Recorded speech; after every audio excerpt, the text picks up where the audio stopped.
दर्शकवृन्द नमस्कार। केन्द्रबिन्दु समाचारमा स्वागत गर्छु। म मनोज नेउपाने। केन्द्रबिन्दु समाचारमा हामी दिनभरिका महत्त्वपूर्ण तथा खोजमूलक समाचारहरू सम्प्रेषण गर्ने गर्छौं। सुरु गरौं आजका प्रमुख शीर्षकहरूबाट। नेकपा विवाद समाधान गर्न गठित 6 सदस्यीय कार्यदलले 7 दिन लगाएर बुझायो विवाद समाधान प्रतिवेदन। दुवै अध्यक्षको कार्यविभाजन, मन्त्री परिषद सदस्यहरूको हेरफेर लगायतका विषय समावेश। अस्पताल नै कोरोना संक्रमणको जोखिमयुक्त क्षेत्र बन्दै, धुलीखेल अस्पतालको लापरवाहीले संक्रमण समुदाय स्तरमा पुगेको सर्वसाधारणको गुनासो। लकडाउन र निषेधाज्ञाका कारण उद्योग व्यवसायीले तिर्न सकेनन् बैंकको ऋण तथा ब्याज।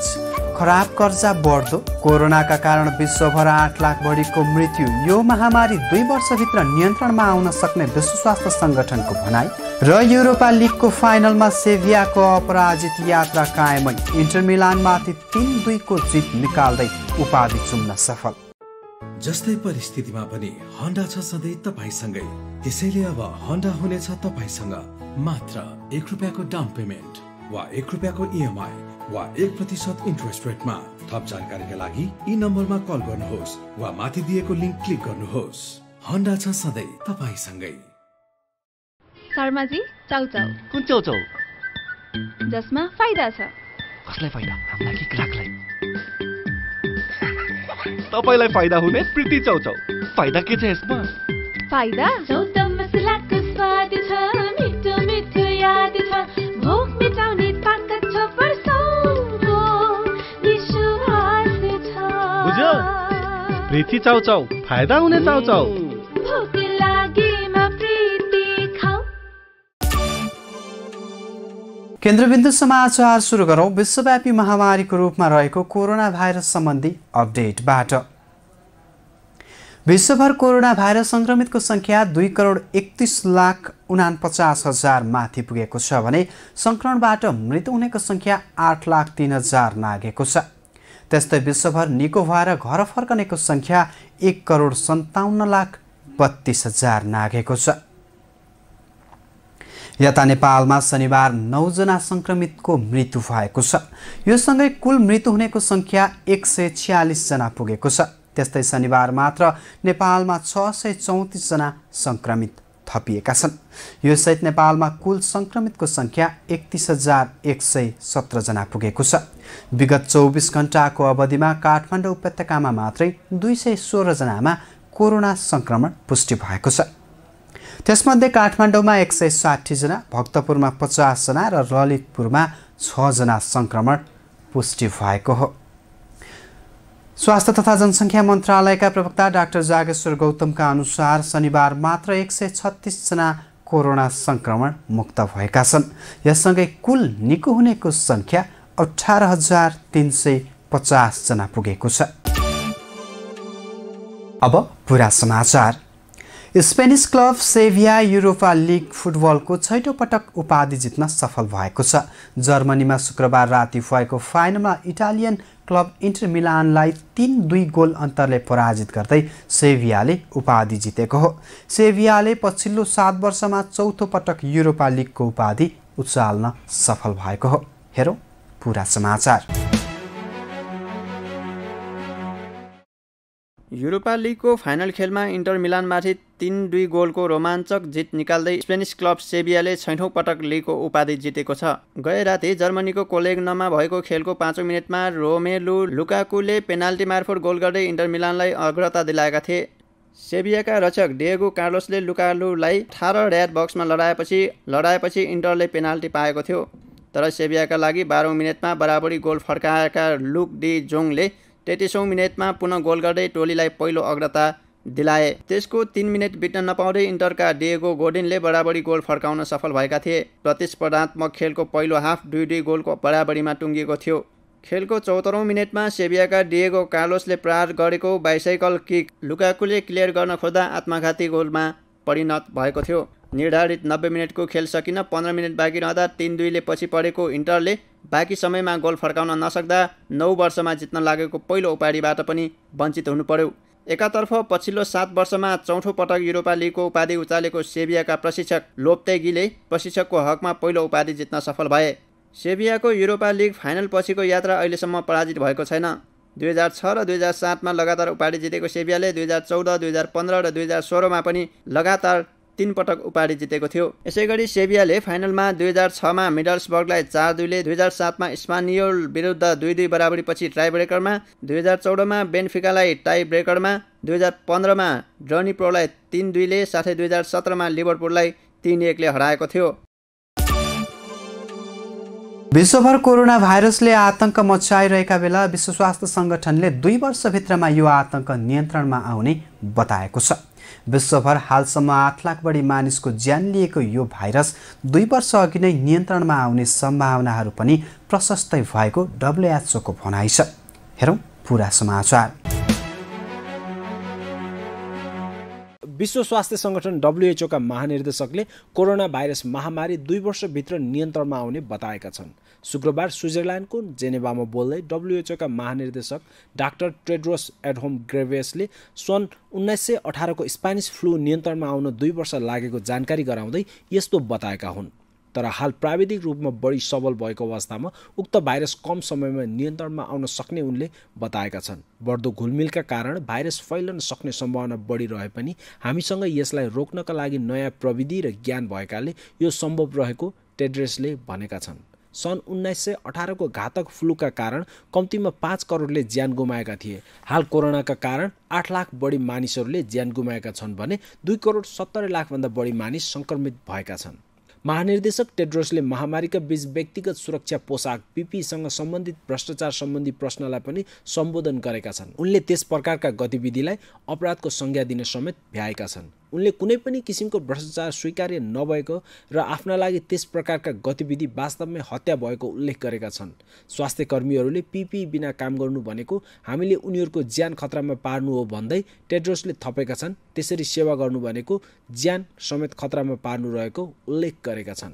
विशेष गरेर PPE भ्रष्टाचार सम्बन्धी प्रश्न दक्षिण अफ्रिकासँग सम्बन्धित भए पनि अन्य विभिन्न मुलुकहरूमा यस्तै किसिमको समस्या भोगिरहेकाले WHOले यस विषयमा जवाफ दिएको हो। विश्वव्यापी रूपमा फैलिएको कोरोना भाइरसका कारण बैंकिङ क्षेत्रमा खराब कर्जाको दर बढेको छ। कोरोनाका कारण व्यवसाय नचलेपछि उद्योग व्यवसायीले गत चैतदेखिको ऋणको किस्ता र ब्याज तिर्न सकेका छैनन्, जसका कारण बैंकमा खराब कर्जाको दर बढेको हो। हेरौँ यो रिपोर्ट। यति बेला बैंकहरूले गत आर्थिक वर्षको चौथो त्रैमासिकको वित्तीय विवरण सार्वजनिक गरिरहेका छन्। वित्तीय विवरण सार्वजनिक गर्ने अधिकांश बैंकहरूको खराब कर्जा बढेको छ। कोरोना भाइरसको न्यूनीकरणका लागि सरकारले गत चैत्र 11 गतेदेखि गरेको लकडाउनका कारण उद्योग व्यवसाय, पर्यटन, रेमिटेन्स लगायतका विभिन्न क्षेत्र पूर्ण रूपमा प्रभावित भएका छन्। उद्योग व्यवसाय नचल्दा कुनै पनि उद्योग व्यवसायीले ऋण तिर्न सकेनन्, जसका कारण चालु आर्थिक वर्षको मौद्रिक नीतिमा ऋणको किस्ता तिर्ने समय थप गर्नुका साथै प्रोभिजनिङको व्यवस्था समेत गरियो। तैपनि बैंकको खराब कर्जामा सुधार भने आउन सकेन। मानवीयताका हिसाबले पनि बैंकहरूले कर्जा उठाउन चाहेनन्। ऋणीले ऋण तिर्न सक्ने अवस्था नै नभएपछि जबरजस्ती नउठाएका कारण खराब कर्जाको दर बढेको बैंकर सङ्घका अध्यक्ष भुवन दाहाल बताउँछन्। यस्तो सङ्कटका बेला ऋण तिर्न सकेनन् भनेर सूचना जारी गरेर धितो लिलामी गरेर ऋण उठाउन नसकेका कारण बैंकमा खराब कर्जा बढेको बैंकर सङ्घका पूर्व अध्यक्ष ज्ञानेन्द्र ढुङ्गानाले बताए। प्रोभिजनिङले भोलिका दिनमा आउने नोक्सानीका लागि सहयोग गर्ने भएकाले नाफाभन्दा पनि कसरी बाँच्ने र बचाउने भन्ने कुरा महत्त्वपूर्ण भएको पूर्व अध्यक्ष ढुङ्गानाको भनाइ छ। गत आर्थिक वर्ष बैंकहरूले लगानी गरेको कुल कर्जामा खराब कर्जाको अंश 50 अर्ब 35 करोड रुपियाँ रहेको छ। गत वर्ष बैंकहरूले 28 खर्ब 88 अर्ब 39 करोड रुपियाँ कर्जा लगानी गरेका थिए। अघिल्लो आर्थिक वर्षमा बैंकहरूको खराब कर्जा 36 अर्ब 49 करोड रुपियाँ थियो। अघिल्लो वर्षको तुलनामा गत वर्ष खराब कर्जाको वृद्धि दर 37.97% बढेको छ।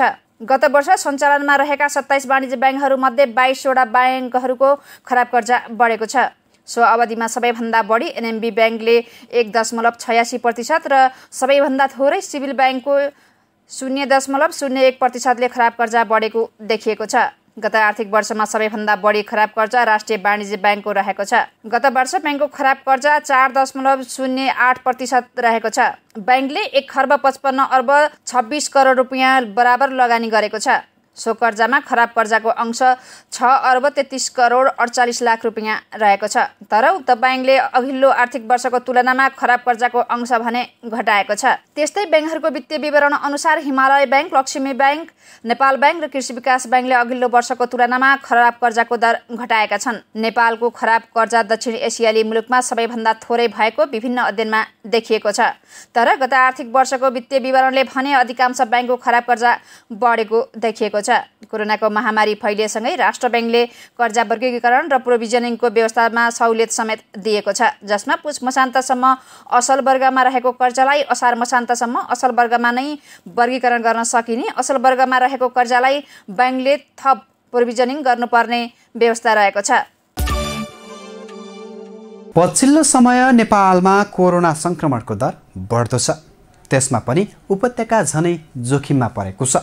संक्रमण दर बढ्दै जाँदा अस्पतालमा संक्रमितको संख्या बढ्नु स्वाभाविक हो, तर उपचारका लागि जानुपर्ने अस्पताल क्षेत्र नै संक्रमणको जोखिमयुक्त क्षेत्र बनेपछि सर्वसाधारण चिन्तित बनेका छन्। अस्पतालले आवश्यक सावधानी नअपनाउँदा झनै भयावह अवस्था आएको गुनासो बढेको छ। हेरौँ यसै विषयमा राससको सहयोगमा तयार पारिएको यो विशेष रिपोर्ट।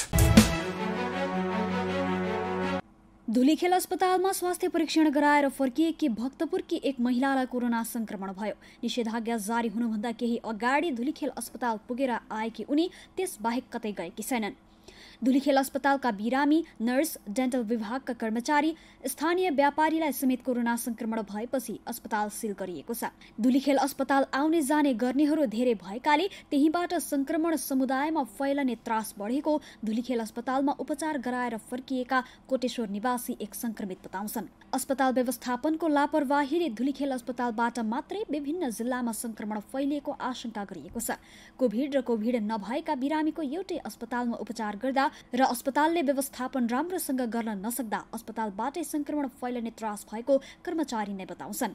अस्पतालमा उपचारका लागि साँगाबाट गएका रामनाथ श्रेष्ठको अस्पतालले गेट बाहिर ज्वरो नाप्ने बाहेक अरू केही पनि गर्न नसकेको गुनासो छ।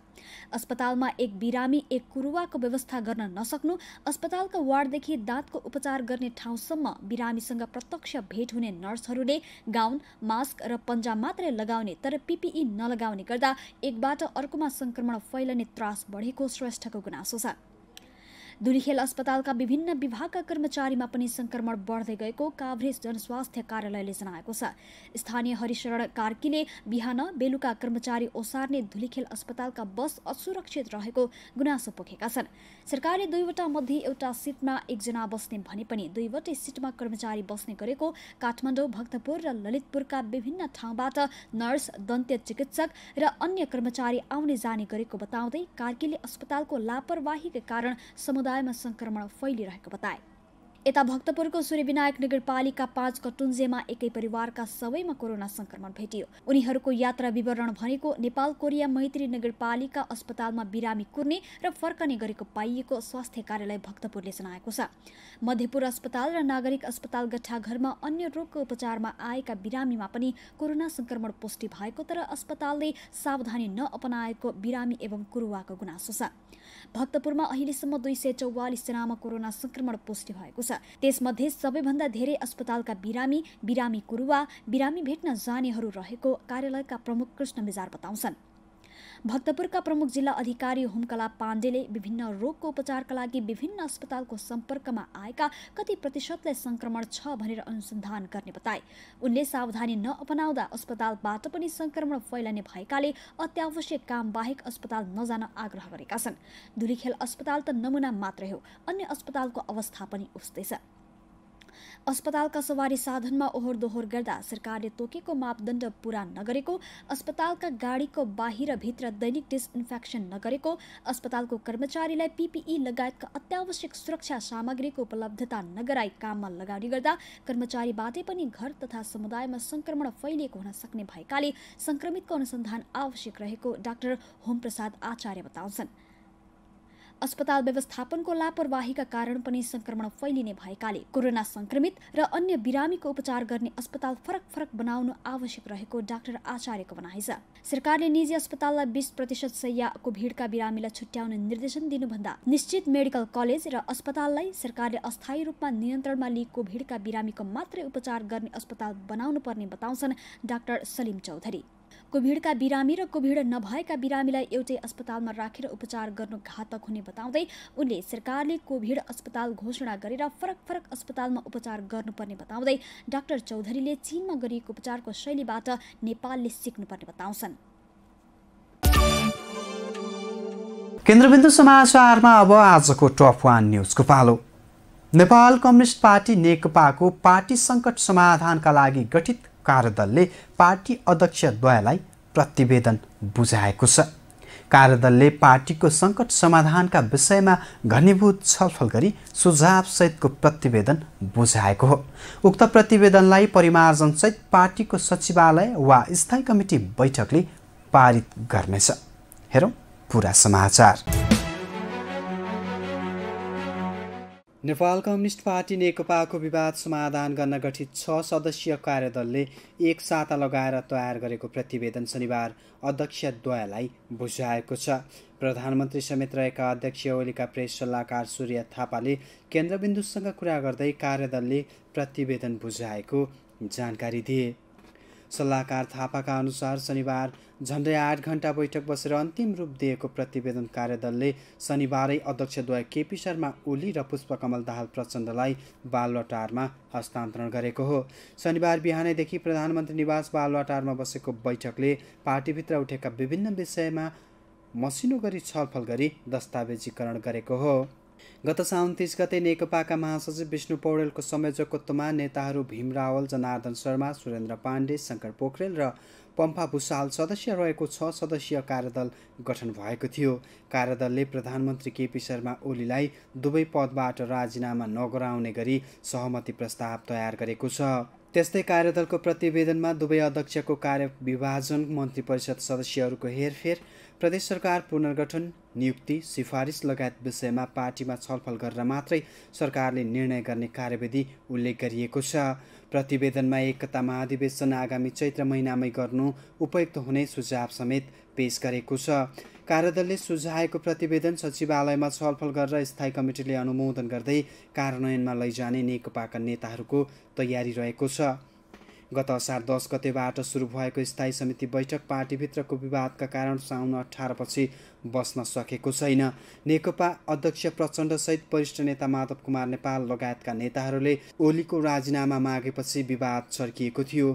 सोही विवादका कारण पार्टी नै विघटनको अवस्थामा पुगेपछि दुई अध्यक्षबीच कार्यदल गठन गरेर त्यसको सुझावका आधारमा पार्टी र सरकार सञ्चालन गर्न सहमति भएको थियो।